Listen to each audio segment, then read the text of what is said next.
ครูบาอาจารย์เจ้าทั้งหลายจุตนจุองค์เจริญสุข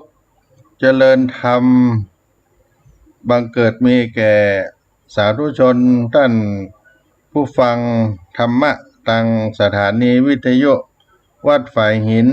มหาวิทยาลัยเชียงใหม่ในระบบคลื่น FM 104.50 เมกะเฮิรตซ์และคลื่นสถานีอื่นๆก็ดีที่ได้ริงสัญญาณไปรวมไปถึงทีวีออนไลน์ไลฟ์สดวัดฝายหินที่ได้ถ่ายทอดไปให้เพื่อนสหธรรม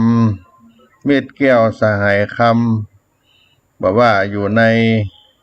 เชียงใหม่เมืองไทยต่างประเทศดูกันไป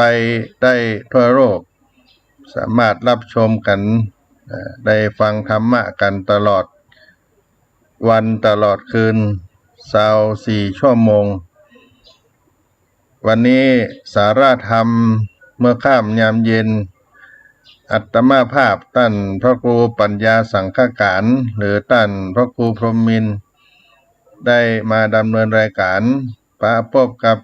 พี่น้องสาธุชนท่านผู้ฟังทั้งหลายวันนี้เป็นวันจันทร์ที่19 กันยายนพุทธศักราช2565เป็นวันต้นสัปดาห์เข้าสู่ปลายเดือนกันยายนบางท่านบางคนก็ได้กินได้ทานทำบุญกันตลอดเดือนเพราะเป็นเดือนแห่งความกตัญญูรำลึกถึงผู้มีอุปการะคุณเพราะเป็นช่วงเดือน12ทางภาคเหนือของเราก็จะหมดจะเสี่ยงไปในวันพระหน้าวันที่25 กันยายนนี้ตลอดเดือนก็ได้บำเพ็ญกินทานเพื่อระลึกถึงบุรพาจารย์บรรพชนบรรพบุรุษที่เราได้กินได้ทานกันเป็นต้นว่าทานขันเข้าทานธรรมก็ดีศาลากภัตก็ดีทั้งหลายเหล่านี้ก็ล้วนแสดงถึงความกตัญญูต่อผู้มีพระคุณทั้งสิ้นในต้นรายการนี้อาตมาภาพก็จะได้ขอนำเอาสุภาษิตล้านนาไทยเอามาปั่นมาฝากเพื่อรักษายังมรดกคำสอนของพ่อม่อนแม่ม่อนพ่ออุ้ยแม่อุ้ยบรรพชนของเราที่ได้เป็นคำสอนเป็นธรรมะเป็นสุภาษิตคำที่ดีที่งามเอาไว้สืบเพื่ออนุชนภายหลังต่อมาก็จะได้รักษาในด้านวรรณกรรมในด้านภาษาในด้านคำสอนเอาไว้วันนี้ขอเอาบทที่ว่ากินข้าวอย่าลืมเฟืองกินเมืองอย่าลืมไพร่กินข้าวอย่าลืมเฟืองกินเมืองอย่าลืมไพร่ได้กินข้าวแล้วอย่าลืมฟังข้าวได้ครองเมืองก็อย่าได้ลืมไพร่ในความหมายที่สอนไว้ได้ดีแล้วก็อย่าได้ลืมพระคุณผู้สนับสนุนได้ดีแล้วอย่าลืมคุณลืมบุญผู้ที่ให้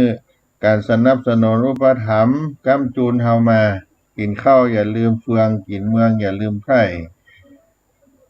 อาจารย์สนั่นธรรมธิสำนักส่งเสริมศิลปวัฒนธรรมมหาวิทยาลัยเชียงใหม่เปิ้นได้ประพันธ์กลไกเอาไว้เป็นบทคร่าวสุภาษิตในบทนี้ไว้ว่าหลอนกินข้าวแล้วเจ้าแก้วแก่นตาอย่าได้ลืมนาต่อเฟืองต้นข้าว นั่งแต้นคำเหลืองกินเมืองเป็นเจ้าอย่าลืมเหล่าไตไผ่น้อยเจ้าได้ใจหวานเจยบานจื่นจ้อยโพดผายไผ่น้อยตัวไปมีสุขร่วมสุขตุกบ่ใจไกลเจ้าบ่ลืมไตไตก็รักเจ้ากินข้าวอย่าลืมเฟืองกินเมืองอย่าลืมไผ่หลอนกินข้าวแล้วเจ้าแก้วแก่นตาอย่าได้ลืมนาต่อเฟืองต้นข้าวนั่งแต้นคำเหลืองกินเมืองเป็นเจ้าอย่าลืมเหล่าไตไผ่น้อยเจ้าได้ใจหวานเจยบานชื่นจ้อยโพดผายไผ่น้อยตัวไปมีสุขร่วมสุขตุกบ่ใจไกลเจ้าบ่ลืมไตไตก็รักเจ้าหลอนกินข้าวก็คือรับประทานอาหารกินข้าวแล้วเจ้าแก้วแก่นตาผู้ที่เป็นที่รักดังดวงตาเจ้าแก้วแก่นตากินข้าวแล้วเจ้าแก้วแก่นตาอย่าได้ลืมนาต่อเฟืองก็คือสั่งเข้านั่งแต้นคำเหลืองกินเมืองเป็นเจ้านั่งแต้นคำเหลืองกินเมืองก็คือได้ขึ้นบัลลังก์ของบ้านของเมืองก็อย่าลืมหมู่เหล่าไตไผ่น้อยได้ใจหวานเจยบานชื่นจ้อยได้มีความสุขกายสุขใจก็โพดผายไผ่น้อยตัวไปให้ความเมตตาตามมามีสุขร่วมสุขทุกข์ก็บ่ใจไกลเจ้าก็บ่ลืมไตไตก็ฮักเจ้าได้ดีแล้วก็อย่าลืมสนับสนุนผู้ที่มีการอุปถัมภ์เฮาได้กินข้าวแล้วอย่าลืมต้องนาสั่งข้าวอย่าลืมต้องนาแล้วก็สั่งข้าวหรือว่าได้ขึ้นกินบ้านกินเมืองได้มียศมีตำแหน่งก็อย่าได้ลืมคนที่ได้อุปถัมภ์เป็นเหล่าไตไผ่น้อยได้มีสุขร่วมสุขมีทุกข์ก็บ่ละทิ้งห่างกันบ่ทิ้งห่างไกลกันถึงเจ้าถึงไตก็บ่ลืมกันเจ้าบ่ลืมไตไตก็ฮักเจ้าเช่นเดียวกันก็เป็นสุภาษิตในล้านนาไทยในวันนี้เอามาปั่นมาฝากพี่น้องท่านคนฟังสาธุชนคนดีทั้งหลายกินข้าวอย่าลืมเฟืองกินเมืองอย่าลืมไผ่เอามาปั่นมาฝากในต้นรายการเสียงธรรมพระธรรมจาริกวัดสลีโสดาพระอารามหลวงในเมื่อค่ำยามเย็นในวันนี้ก็ฟังคีตธรรมอันเป็นการเผยแพร่ดวงธรรมของพระพุทธเจ้าที่เราท่านทั้งหลายได้ทราบว่าพระที่เป็นนักเผยแผ่งานพระพุทธศาสนาได้ขึ้นเขาขึ้นดอยไปต้นรายการในวันนี้ก็เอามาฟังเรื่องสักกรรมเนาะ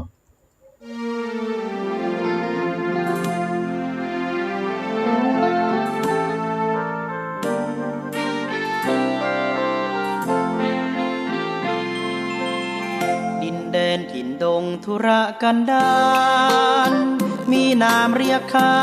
นของศิษย์พระตถาคตผู้ออกเผยแผ่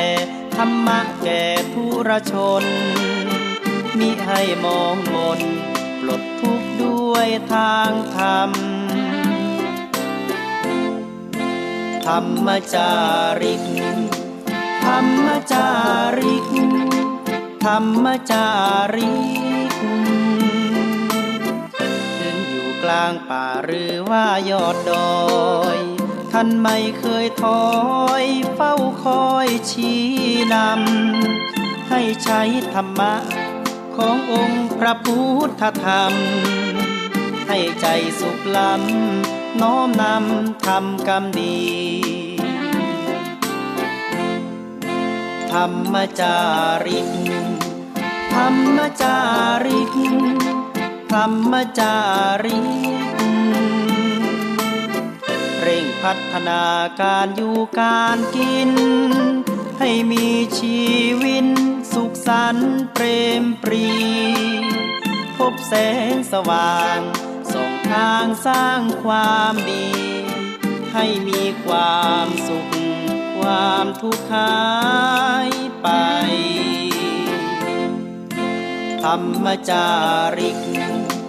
ธรรมจาริกธรรมจาริก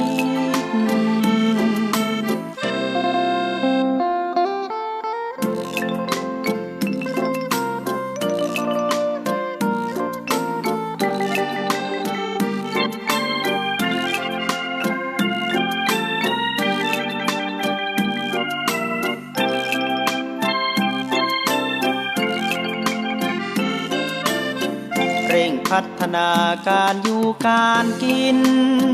ให้มีชีวิตสุขสันต์เปรมปรีพบแสงสว่างส่องทางสร้างความดีให้มีความสุขความทุกข์หายไปธรรมจาริกธรรมจาริกธรรมจาริกธรรมจาริกธรรมจาริกธรรมจาริกธรรมจาริกท่านสาธุชนท่านผู้ฟังทั้งหลายได้รับสุภาษิตในเบื้องต้นเรื่องการกตัญญูก็คืออย่าได้ลืมบุญคุณซึ่งกันและกันต่อผู้มีพระคุณต่อเฮาแล้วก็ได้ฟังสาระธรรมคีตะธรรมที่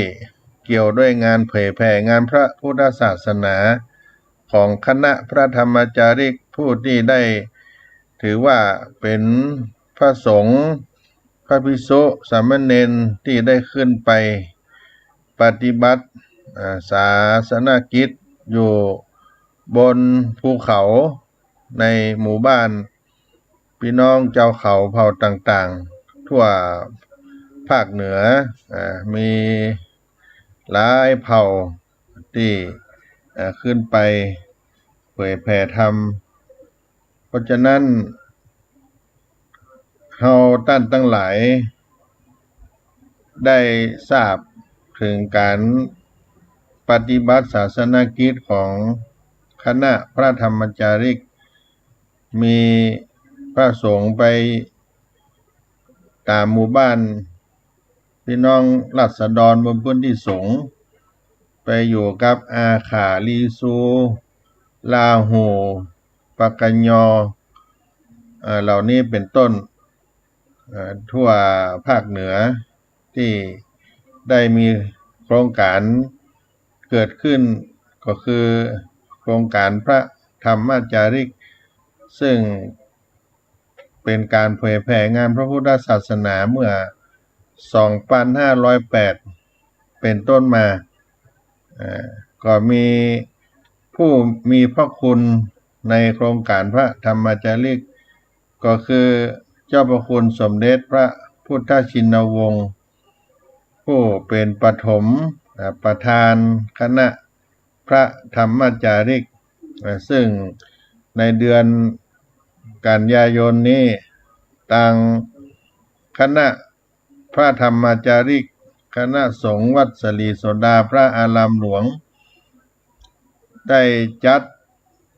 งานวันกตัญญูรำลึกถึงบูรพาจารย์ก็คือเจ้าพระคุณสมเด็จพระพุทธชินวงศ์ปฐมประธานคณะพระธรรมจาริกปฐมสมเด็จดินแดนล้านนาไทยและท่านเจ้าครูบาสลีวิจัยครูบาเจ้าศรีวิจัยครูบาเจ้าสินธรรมปฐมเจ้าอาวาสวัดศรีโสดาและก็เป็นตนบุญของล้านนาไทยตั้งสององค์สองต้านสองตนนี้เป็นเข้าเป็นลักจากนั้นก็อุทิศเผยแผ่ไปถึงคณะพระธรรมจาริกคณะสงฆ์ที่ได้ มรณภาพไปศรัทธาสาธุชนที่อุปถัมภ์วัดศรีโสดาอุปถัมภ์ในโครงการพระธรรมจาริกก็ผ่ายแผ่บุญกุศลไปพร้อมกันไปวันที่22กันยายนเป็นวันกตัญญูประจำวัดศรีโสดาพระอารามหลวงได้รำลึกถึงผู้มีพระคุณรักทั้งสองพระองค์นี้ก็คือเจ้าคุณสมเด็จพระพุทธชินวงศ์สุวรรณโชตมหาเถระอดีตเจ้าวาดวัดเบญจมาบพิตรดุสิตวนารามกรุงเทพครูบาเจ้าสลีวิจัยท่านเจ้าครูบาสุวรรณหรือเจ้าคุณสมเด็จสุวรรณโชตมหาเถระสมเด็จพระพุทธชินวงศ์ได้มรณภาพในวันพฤหัสบดีที่22กันยายน2537อายุสิริได้74ปี54พรรษา54ก็ได้ยึดเอาวันที่22กันยายนนั่นเป็นต้นมาลำลึกถึงท่านเจ้าพระคุณสมเด็จสุวรรณโชตมหาเถระสมเด็จพระพุทธชินวงศ์ได้ตานรวมไปถึงท่านเจ้าครูบาศรีวิจัยณวัดศรีโสดาพระอารามหลวงได้รำลึกถึงผู้มีพระคุณเจ้าคุณสมเด็จพระพุทธชินวงศ์ศรัทธาญาติโยมสาธุชนทั้งหลายเป็นปฐมประธานคณะพระธรรมจาริกแล้วก็เป็นปฐมสมเด็จรูปแรกของดินแดนล้านนาไทยที่เป็นคนภาคเหนือได้สถาปนาเป็นพระราชาคณะชั้นหิรัญญบัตรได้เป็นสมเด็จรูปแรกของแผ่นดินล้านนาครูบาเจ้าศรีวิจัยเป็นตนบุญของล้านนาไทยในเบื้องต้นนั้นปฐมสมเด็จ ล้านนาไทยแล้วก็ปฐมประธานคณะพระธรรมจาริกที่ได้กล่าวถึงก็คือเจ้าพระคุณสมเด็จพระพุทธชินวงศ์สุวรรณโชโตพระมหาเถระเจ้าชาวล้านนาของเฮาท่านได้กล่าวไว้ในประวัติของเจ้าคุณสมเด็จเอาไว้ว่านักปราชญ์เจ้าเปิ้นได้กล่าวไว้ว่าทรงเราได้ผู้ถึงพร้อมด้วยศีลาจารวัตรในปฐมสมเด็จล้านนาไทยทรงเราได้ผู้ถึงพร้อมด้วยศีลาจารวัตรอันงดงามบริสุทธิ์บริบูรณ์ในพระธรรมวินัยย่อมดำรงฐานะสังฆบดีคู่แผ่นดินแห่งพระมหาธรรมราชาผู้ประเสริฐและย่อมดำรงฐานะเนื้อนาบุญอันเลิศของเหล่าพุทธศาสนิกชนคุณสมบัติอันน่าสรรเสริญเหล่านี้ประชุมรวมอยู่ในพระมหาเถระผู้เป็นปฐมสมเด็จดินแดนล้านนาไทยปฐมสมเด็จล้านนาไทยมงคลละนามว่าสมเด็จพระพุทธชินวงศ์สุวรรณโชโตปริยนธรรม7ประโยคชาติภูมิท่านเจ้าพระคุณสมเด็จปฐมสมเด็จล้านนาไทยปฐมประธานคณะพระธรรมจาริกนั้นมีนามเดิมว่าสุวรรณเขื่อนเพชรแม่มีนามว่าแม่อุ้ยขันแก้วเวียงมูลโยมป่อนั้นมีชื่อว่าป่ออุ้ยน้อยจีวงเรียงศรีท่านได้เกิดวันที่5มิถุนายนพุทธศักราช2463ที่บ้านนางแลตำบลนางแลจากอำเภอเมืองจังหวัดเชียงรายและได้บรรพชาเป็นสามเณรเมื่อปีพุทธศักราช2477ที่วัดนางแลโดยมีพระครูสุตาลังการวัดกลางเวียง ตำบลในเวียงอำเภอเมืองเชียงรายจังหวัดเชียงรายเป็นพระอุปัชฌาย์แล้วเดินทางเข้ามาอยู่วัดเบญจมาบพิตรดุสิตวนารามกรุงเทพมหานครในปีพุทธศักราช 24792479 มาอยู่ที่วัดเบญจมาบพิตรเป็นสามเณรต่อมาปีพุทธศักราช 2483 ได้อุปสมบทที่วัดเบญจมาบพิตรพระอุโบสถวัดเบญจมาบพิตรดุสิตวนารามมีพระพรหมมุนีหรือว่าสมเด็จพระสังฆราชกิติโสภโนเป็นพระอุปัชฌาย์พระสรพานกวีคอนนันทิโยต่อมาเป็นพระมงคลวัตรกวีเป็นพระกรรมวาจาจารย์พระราชเทวีดอกไม้อัตตะพัทโทวัดเบญจมาบพิตรเป็นพระอนุสาวนาจารย์เมื่อท่านได้อุปสมบทแล้วก็ได้ศึกษาเล่าเรียนพระปริยัติธรรม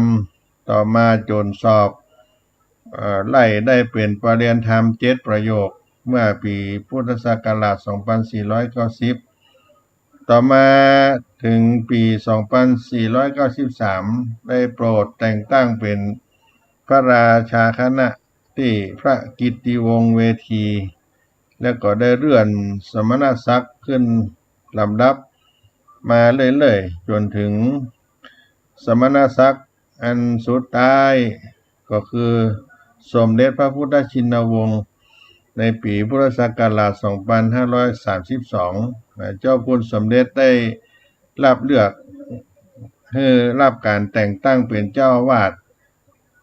วัดเบญจมาบพิตรดุสิตวนารามปีพุทธศักราช 2506 เป็นเจ้าอาวาสรูปที่ 3 ต่อจากเจ้าคุณสมเด็จพระอริยวงศาคตายานสมเด็จพระสังฆราชสกลสังฆปรินายกกิติโสภโนมหาเถระ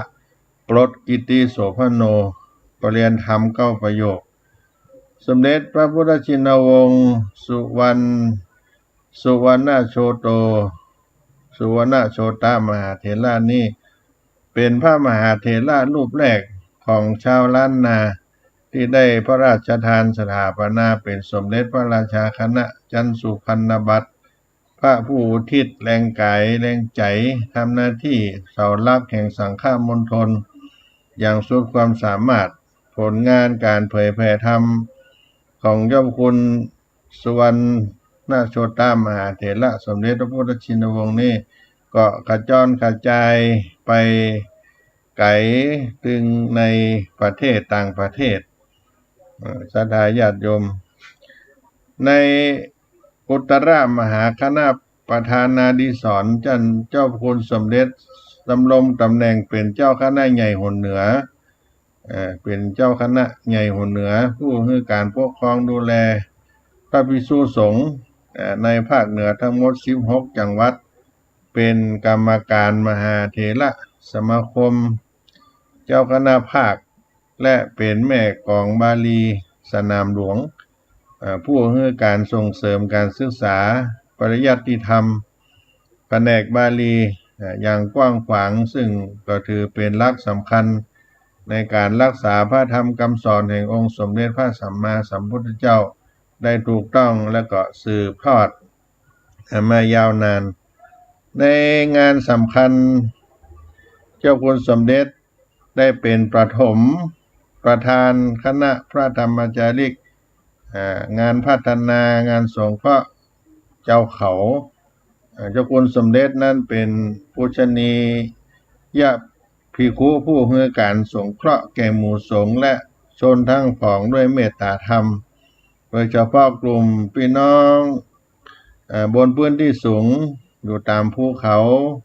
อยู่ตามป่าไม้เลิกซึกใหญ่กลางป่ากลางดอยถิ่นทุรกันดารหรือพี่น้องราษฎรบนพื้นที่สูงพี่น้องเจ้าเขาตามชายแดนภาคเหนือตั้งภาคเหนือตอนบนภาคเหนือตอนล่างทางภาคตะวันตกของประเทศไทย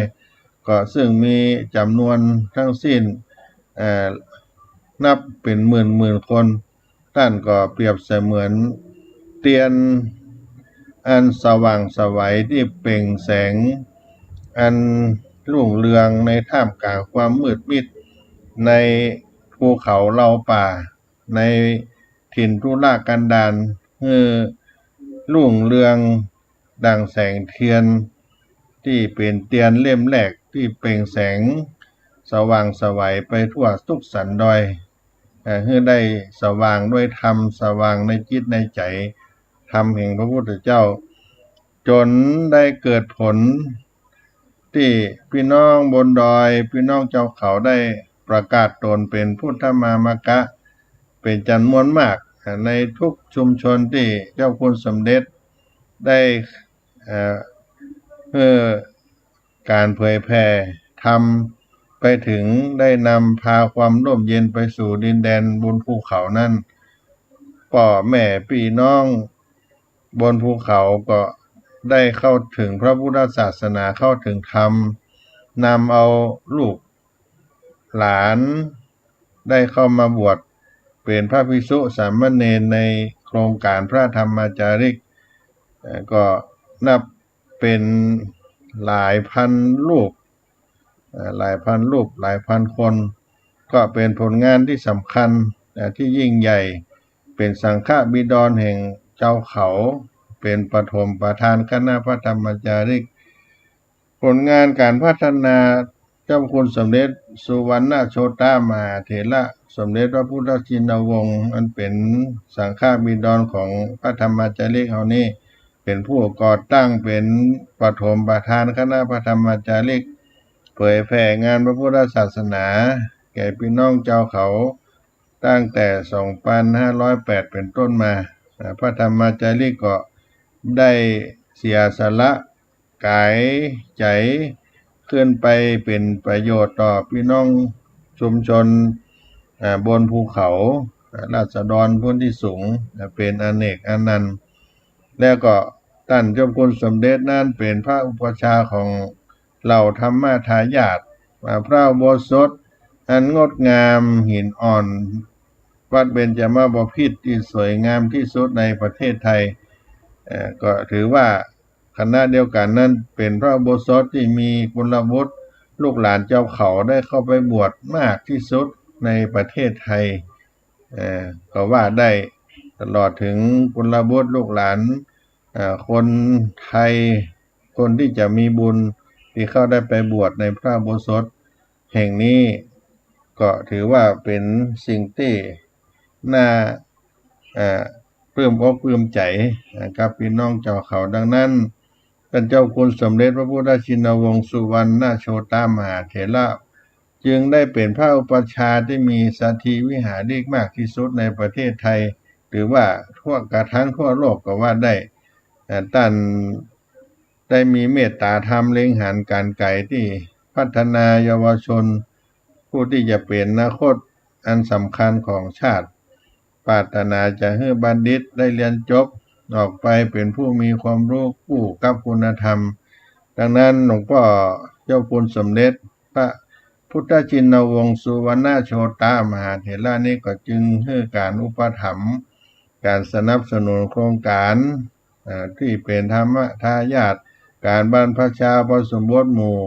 แก่เจ้าเขาแก่นักเรียนนิสิตนักศึกษาทั่วประเทศไทยเป็นคนดีในสังคมเป็นเมล็ดพันธุ์แห่งคุณธรรมได้ถูกหว่านลงไปในดวงใจของคนทั้งหลายเหล่านี้จะได้เติบโตไปด้วยความหวังที่จะเป็นคนที่ดีของประเทศชาติบ้านเมืองต่อไปในด้านการต่างประเทศเจ้าคุณสมเด็จก็ไปปฏิบัติศาสนกิจหลายประเทศหลายครั้งสนับสนุนให้แก่พระสงฆ์ในปกครองได้มีการศึกษาในระดับสูงการการเรียนปริญญาตรีปริญญาโทเอกจำนวนมากและก็ส่งเสริมในด้านบาลีนักธรรมธรรมทูตไปต่างประเทศเป็น ประธานอุปถัมภ์สร้างวัดพุทธรังสีที่ไมอามี่สหรัฐอเมริกา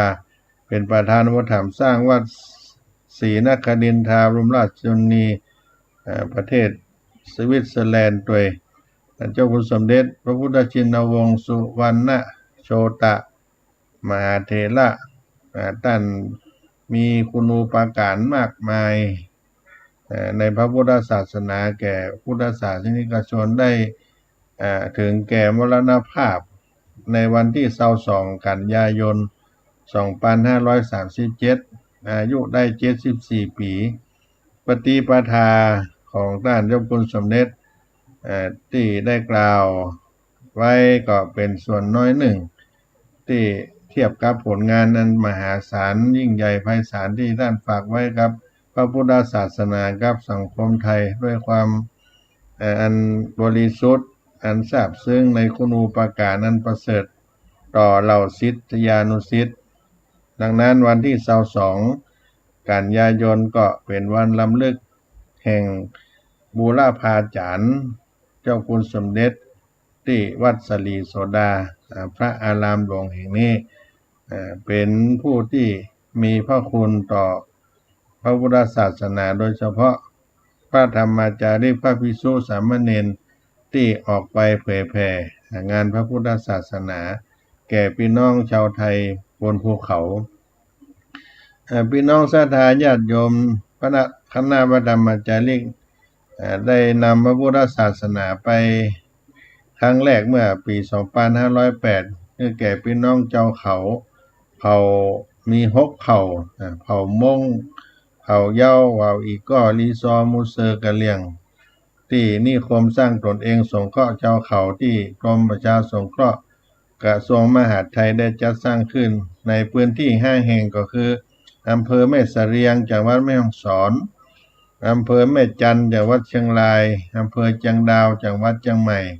อำเภอเมืองจังหวัดตากและอำเภอลมเก่าจังหวัดเพชรบูรณ์ใช้เวลาประมาณ45วันเจ้าเขาแต่ละเผ่าก็ซึ่งแต่เดิมก็มีความเชื่อจารีตประเพณีแตกต่างจากคติความเชื่อทางพระพุทธศาสนาก็ได้เกิดความเลื่อมใสในพระพุทธศาสนามีการปฏิบัติพิธีกรรมทางศาสนาหลายประการรู้จักการกราบไหว้การทำบุญตักบาตรตลอดจนส่งลูกส่งหลานเข้ามาบรรพชาอุปสมบทในโครงการพระธรรมจาริกณวัดเบญจมาบพิตรดุสิตวนารามกรุงเทพวัดศรีโสดาพระอารามหลวงเป็นโครงการพระธรรมจาริกที่เผยแผ่พระพุทธศาสนาแก่พี่น้องชาวเขาเป็นบทบาทที่ยิ่งใหญ่ในพระพุทธศาสนาบทบาทพระธรรมจาริกถ้าเราแยกออกก็มีอยู่ประมาณ3ประเด็นด้านการเผยแผ่พุทธศาสนาพระธรรมจาริกก็ได้เข้าไปเผยแผ่พระพุทธศาสนาแก่พี่น้องชาวเขาเพื่อเป็นผลให้พี่น้องชาวเขาได้เคารพนับถือเข้าใจหลักธรรมคำสอนของพระพุทธศาสนาแสดงตนเป็นพุทธมามกะนับตัวตนเป็นพระเจ้าพุทธเป็นเจ้าพุทธเกิดขึ้นในพระพุทธศาสนามีหลายที่หลายแห่งที่ได้ประกาศตนแสดงตนเป็นเจ้าพุทธและก็ได้รับมอบพระพุทธรูปเอาไว้แต่ละบ้านละเดือนเหล่านี้เป็นต้นรู้จักกันทำบุญตักบาตรกันเข้าวัดเข้าวาในวันพระเข้าพรรษาออกพรรษาวันสำคัญในทางพระพุทธศาสนาก็หลายร้อยหลายพันครอบครัวการศึกษาก็มาตั้งในศูนย์อบรมพระพุทธศาสนาแก่พระภิกษุสามเณรเจ้าเขาที่วัดศรีโสดาอำเภอเมืองจังหวัดเชียงใหม่ในสังกัดกรมการศาสนาเป็นโครงการช่วยเหลือสงเคราะห์พี่น้องเจ้าเขาที่ด้อยโอกาสทางการศึกษาได้นำมาบรรพชาอุปสมบทเป็นพระภิกษุสามเณรได้ห้ำเฮียนพระปริยัติธรรมผู้สามัญศึกษามาตั้งแต่ปี2514เป็นต้นมา ก็เป็นโครงการพระธรรมจาริกที่มีความหมายว่าโครงการพระธรรมจาริกหรือคณะพระธรรมจาริกก็คือพระภิกษุสงฆ์ที่ขึ้นไปเผยแผ่พระพุทธศาสนาบนหมู่บ้านพี่น้องเจ้าเขาเพื่อได้สอนธรรมแก่พี่น้องบนดอยบนเขาได้มีความรักชาติศาสนาพระมหากษัตริย์ด้วยการรักษาธรรมชาติป่าไม้ลำธารต้นน้ำเหล่านี้เป็นต้นลดปัญหายาเสพติดอาชญากรรมเพื่อความสุขสงบในชุมชนจะเป็นผลดีต่อประเทศชาติบ้านเมืองคณะพระธรรมจารีก็ได้ไปทำในด้านการสาธารณูปการก็ได้สร้างวัตถุทางศาสนาการศาลาบำเพ็ญบุญกุฏิวิหารสร้างถนนหนทางเข้าหมู่บ้านมีไฟฟ้าเข้าหมู่บ้านมีสถานีอนามัยเหล่านี้เป็นต้นก็จักนำให้พี่น้องเจ้าเขาได้สร้างสาธารณูปการสาธารณวัตถุในพระพุทธศาสนาในชุมชนเพื่อให้เกิดสุขผลที่ได้ทำก็เป็นสิ่งที่ภาระหน้าที่ให้แก่พระธรรมจาริกได้ทำและก็ได้นำเอาพี่น้องชาวเขาทั้งหลายได้เข้ามานับถือพระพุทธศาสนาหลักชาติศาสนาพระมหากษัตริย์อันเป็นงานสำคัญที่พัฒนากันมาตั้งแต่ปี 2508 เป็นต้นมาเจ้าคุณสมเด็จพระพุทธชินวงศ์สุวรรณโชตมหาเถระก็เป็นต้น โครงการเป็นปฐมประธานคณะพระธรรมจาริกก็ได้ยึดถือเอาวันที่22กันยายนนั้นเป็นวันกตัญญูของวัดศรีโสดาและตั้นเจ้าครูบาสลีวิจัยตนบุญของแผ่นดินล้านนาไทยเป็นพระนักพัฒนาเผยแผ่ธรรมถ้าจะเปรียบไปก็ถือว่าเป็นพระธรรมจาริกรูปแรกก็ว่าได้ในสมัยตั้นเจ้าครูบาศรีวิจัยในภาคเหนือของเราเนี่ยได้จาริกทำไปทั่วแผ่นดินล้านนาเป็นพระนักพัฒนาเป็นตนบุญที่พี่น้องเจ้าพื้นหลาบเจ้าเขาได้กราบได้ไหว้เปรียบเสมือนดังว่าเป็นพระธรรมจาริกตนแรกในแผ่นดินล้านนาที่เข้าไปถึงบนภูเขาก็ว่าได้ศรัทธาญาติโยมเพราะฉะนั้นวัดศรีโสดาเป็นวัดที่ตั้นเจ้าครูบาสินธรรมครูบาสลีวิจัยเจ้าได้มาสถาปนาได้มาสร้างขึ้นเมื่อปี 2478 ได้ขึ้นมาสร้างต่างขึ้นดอยสุเทพที่วัดศรีโสดาแห่งนี้เป็นกองอำนวยการที่ได้รับบริจาคทานถึงข้าวป่าอาหารแห้งอาหารข้าวหวานต่างๆอุปกรณ์การสร้างต่างขึ้นดอยสุเทพเป็นแหล่งโรงครัวกองข้าวสารอาหารแห้งคลังทรัพยากรในการทำงานที่เป็นกองอำนวยการใหญ่ในการสร้างต่างขึ้นดอยสุเทพสถานที่วัดศรีโสดาแห่งนี้ก็มีพร้อมนาเข้าป่าอาหารโรงครัวยุงฉางหม้อข้าวหม้อแกงอยู่ที่นี่หมดอุปกรณ์การสร้างต่างขึ้นดอยสุเทพวัดเจ้าศรีวิจัยมาเป็นเก้านั่งนักอยู่ที่วัดศรีโสดาแห่งนี้ก็เกิดวัดศรีโสดาขึ้นเมื่อได้สร้างต่างขึ้นไประยะการสร้างต่างนั้นท่านได้ปรารถนาเป็นทางธรรมปรากฏในหลักธรรมในธรรมที่เพิ่นได้จารึกเอาไว้ทุกผูกทุกกันว่าข้าพระศรีวิจัยนั้นขอถึงสัพพัญญูตานญาณเป็นพระพุทธเจ้าตนหนึ่งในอนาคตไปหน้าต่างขึ้นดอยสุเทพนั้นโสดาบันเป็นต้นกระแสแห่งธรรม เข้าไปถึงสกิทากาอนาคาแล้วก็ถือเอาวัดพระธาตุเจ้าดอยสุเทพนั่นเป็นอรหันตามากาธรรมเข้าไปสู่ถึงสวรรค์นิพพานได้เอาสี่วัดนี้เป็นหลักธรรมคือคนทั้งหลายปฏิบัติในด้านภายในจิตในใจส่วนต่างที่เดินขึ้นไปรถยานพาหนะนั่นก็เป็นต่างไปนอกการรำลึกถึงพระเจ้าสลีวิจัยก็เกิดขึ้นเป็นปฐมผู้สถาปนาวัดศรีโสดาพระอารามหลวงปัจจุบันนี้ทั้งสองท่านนั้นเป็นผู้มีพระคุณต่อพระพุทธศาสนาต่อวัดศรีโสดาต่อพี่น้องเจ้าเขาเช่นเดียวกันเพราะฉะนั้นครูบาเจ้าศรีวิจัยได้ประกาศศาสนาธรรมหลักธรรมคำสอนในทางพระพุทธศาสนาแก่พี่น้องเจ้าพื้นราบเจ้าเขาทั่วภาคเหนือเป็นประธานสร้างวัดวาอารามถนนหนทางพูดถึงวัดวาอารามนั้นนับกว่าร้อยแห่งที่ท่านเจ้าครูบาศีลธรรมหรือท่านครูบาเจ้าศรีวิจัยที่ได้นำเอาพุทธศาสนิกชนทั้งหลายแล้วท่านก็บ่ได้ยึดเอาลาภะสมบัติเงินทองทั้งหลายไว้เป็นของตนได้สร้างต่อพระพุทธศาสนาประเทศชาติบ้านเมืองเคร่งครัดในศีลในธรรมมี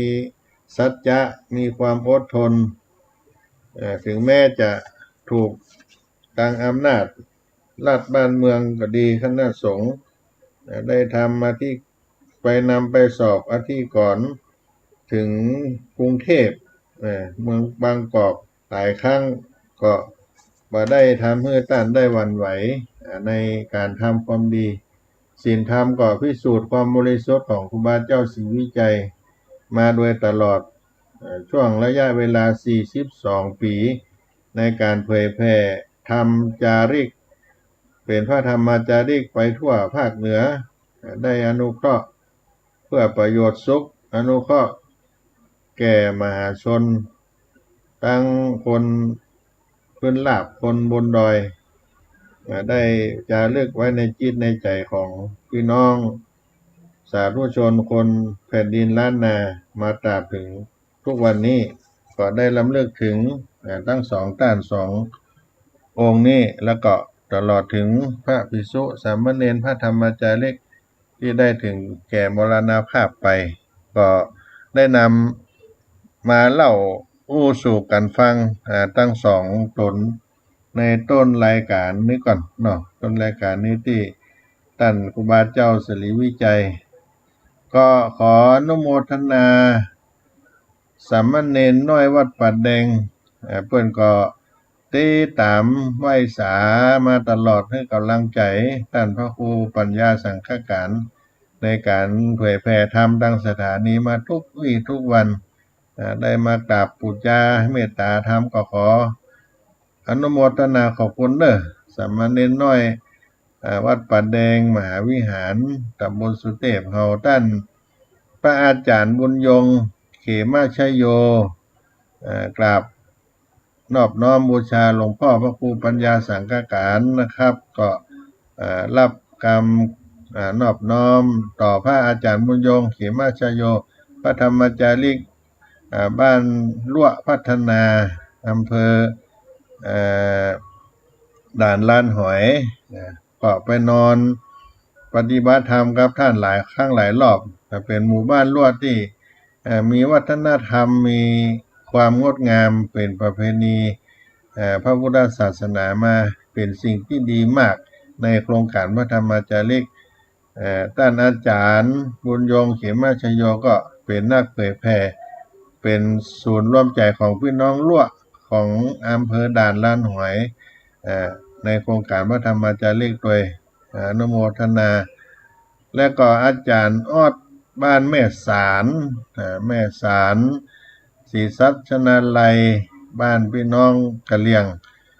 เมื่อแล้วก็บ่ได้ไปเยี่ยมไปเยียนหาช่วงนี้ก็ได้พัฒนาวัดพระธรรมจาริกแม่สารควบคู่กับวัดพระธรรมจาริกบ้านลั่วพัฒนาคู่กันในเขตจังหวัดสุโขทัยบ้านแม่สารนี่ก็เ เป็นหมู่บ้านที่ร่มเย็นอยู่ในลำห้วยหุบเขาพี่น้องกะเหรี่ยงพี่น้องบักกะยอก็เคารพนับถือในพระพุทธศาสนาเป็นอย่างยิ่งก็ได้ตักได้ตายมาก็ขอน้อมรับเอากรรมบูชากับท่านทั้งหลายเนอจุตนจุองค์อาจารย์ประเสริฐวิรวงศ์ด้วยได้ให้กำลังใจท่านพระครูปัญญาสังฆาการก็อนุโมทนามาณโอกาสนี้ก่อนและนี่ก็ขอพี่น้องท่านผู้ฟังได้รับกีตธรรมในเสียงธรรมเสียงกีตธรรมในหลังรายการเสียงธรรมในเมื่อค่ำยามเย็นของวัดสลีโสดานิสกรรมก่อนนอ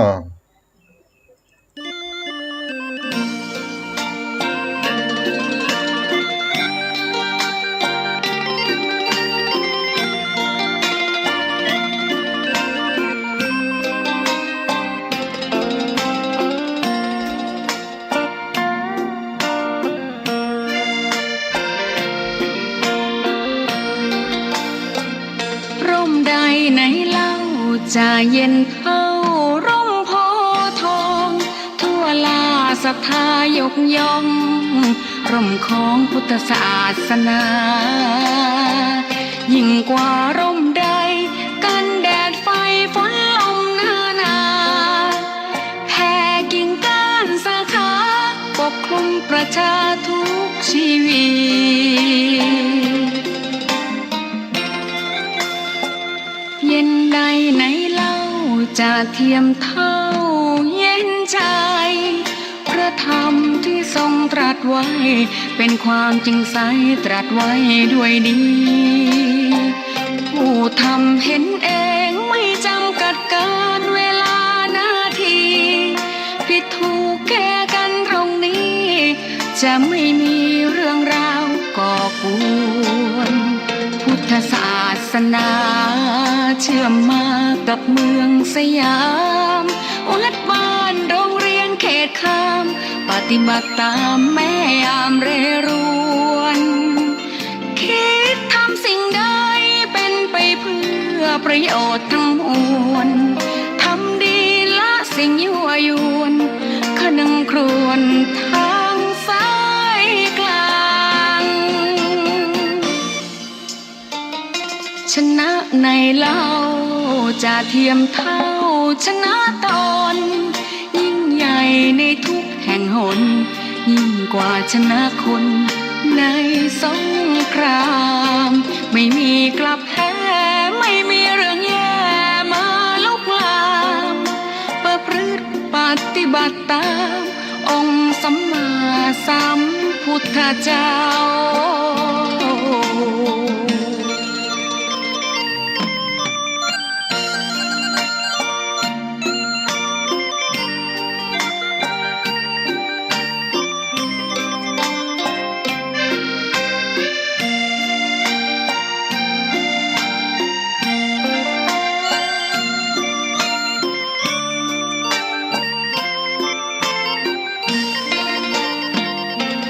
ศาสนาเชื่อมมากับเมืองสยามวัดบ้านโรงเรียนเขตคามปฏิบัติตามแม่ยามเรรวนคิดทำสิ่งใดเป็นไปเพื่อประโยชน์ทั้งมวลทำดีละสิ่งยั่วยวนขนึงครวญทางสายกลางชนะในเล่าจะเทียมเท่าชนะตนยิ่งใหญ่ในทุกแห่งหนยิ่งกว่าชนะคนใน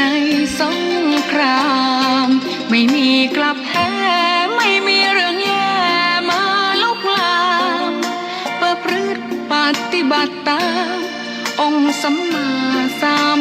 พุทธเจ้า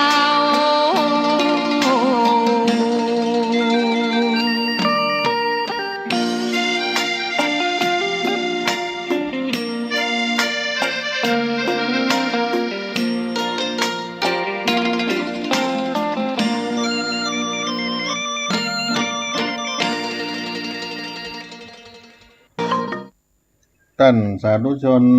ทั้งหลายก็มาถึงใต้รายการ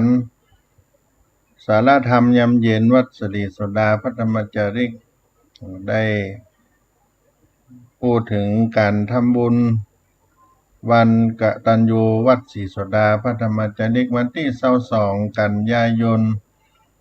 2565เป็นปีที่27ก็จะมีการทำบุญตั้งแต่8โมงเช้าเป็นต้นไปมีการทำวัดสวดมนต์เวลา9โมงเป็นต้นไปก็พระเถรานุเถระ25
มนต์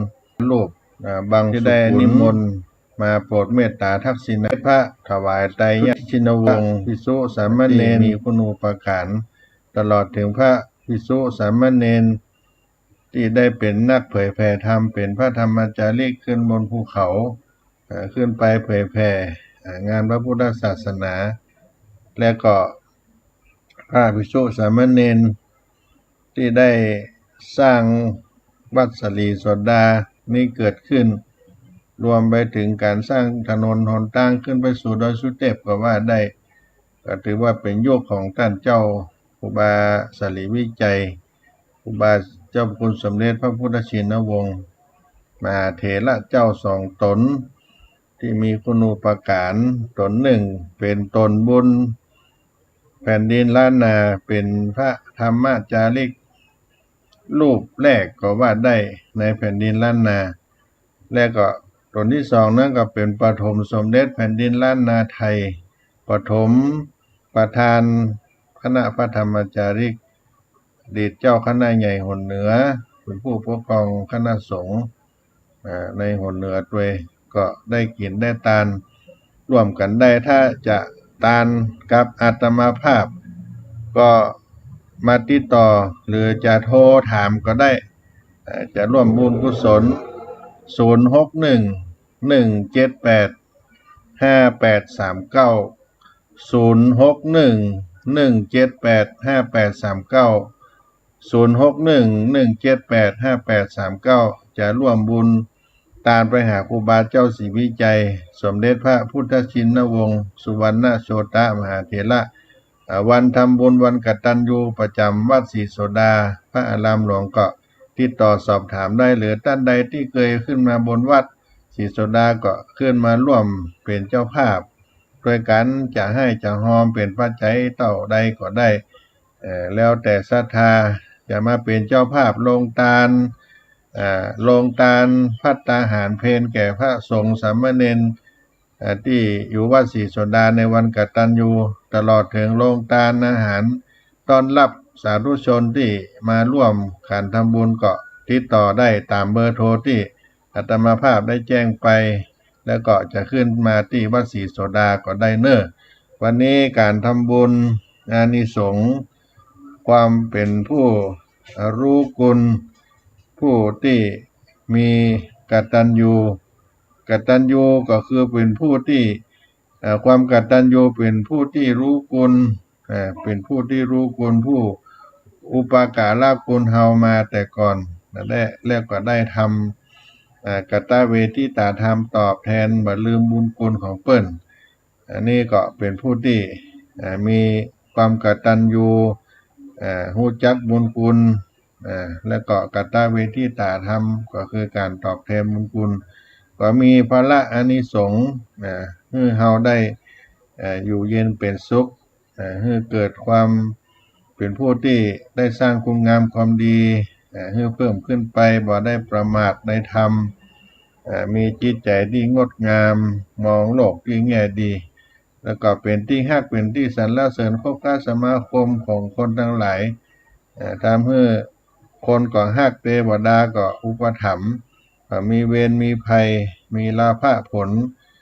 เกิดขึ้นโดยง่ายแล้วก็ที่สุดท้ายก็เป็นผู้ที่จะเข้าถึงมรรคผลนิพพานได้โดยง่ายบุคคลผู้มีความกตัญญูก็เป็นคนที่พระพุทธองค์ทรงสรรเสริญเป็นอย่างยิ่งในทักธรรมคำสอน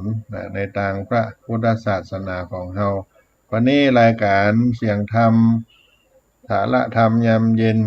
ก็จะขอล่ำลาศรัทธาไว้เพียงเท่านี้ก่อนเนาะได้มาพบกันในครั้งต่อไปขอความผาสุกความเจริญทั้งกายทั้งใจจงบังเกิดมีแก่ท่านผู้ฟังทุกผู้ในคนตึงยิงตึงใจอุปาสกะอุปาสิกาทุกท่าน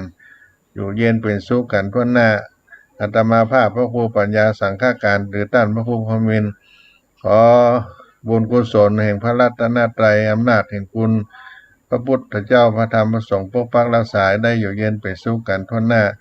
จัตตาโลธรรมาวัฏันติอายุวันโนสุขังปะลัง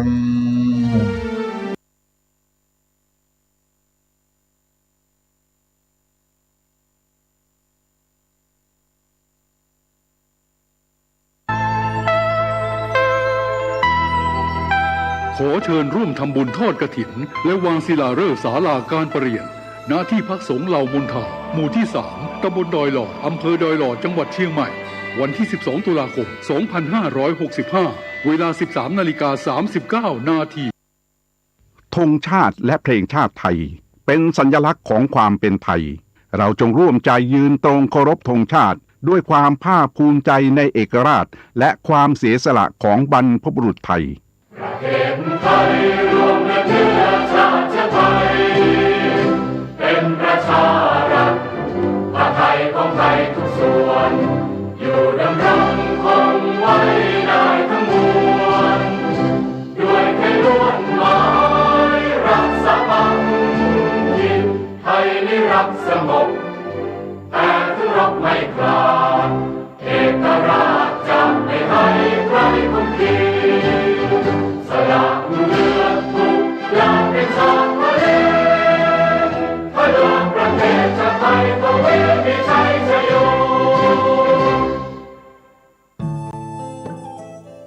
ท่านกำลังติดตามรับฟังสถานีวิทยุกระจายเสียงพระพุทธศาสนาแห่งชาติและสังคมคลื่นเพื่อการศึกษาพระพุทธศาสนาและวัฒนธรรมระบบ FM 104.5 เมกะเฮิรตซ์รายการต่อไปเป็นรายการพระไตร